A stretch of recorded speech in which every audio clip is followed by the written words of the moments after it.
নিরামিষ দিনে আর চিন্তা করতে হবে না, বানিয়ে ফেলুন এরকম একটা সুস্বাদু খাবার। প্রথমেই সাবুদানা নিয়েছি একটু বড় সাইজের, সেগুলো একটু 2 ঘন্টা আগে থাকতে ভিজিয়ে রাখতে হবে। আর তারপরেতে যেটা করতে হবে, সাদা তেলে কাঁচা বাদাম একটু ভেজে নিতে হবে। তারপরেতে একটু তেল দিয়ে জিরে আর কাঁচা লঙ্কার ফোড়ন দিতে হবে। প্লিজ তোমরা কেউ কড়াটাকে নিয়ে এইভাবে করো না।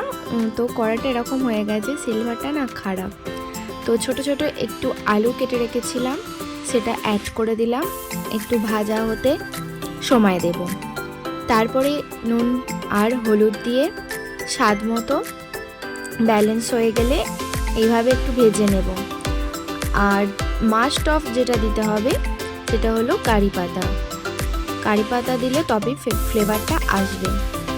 তো তারপরে যে 2 ঘন্টা আগে ভিজিয়ে রাখা সাবুগুলো ছিল সেগুলো দিয়ে দিতে হবে। সাবুটা ভিজানোর সময় লক্ষ্য রাখবে বেশি যাতে জল না হয়। আর তারপরে নেড়ে চেড়ে বাদাম ভাজাগুলো দিয়ে দেব।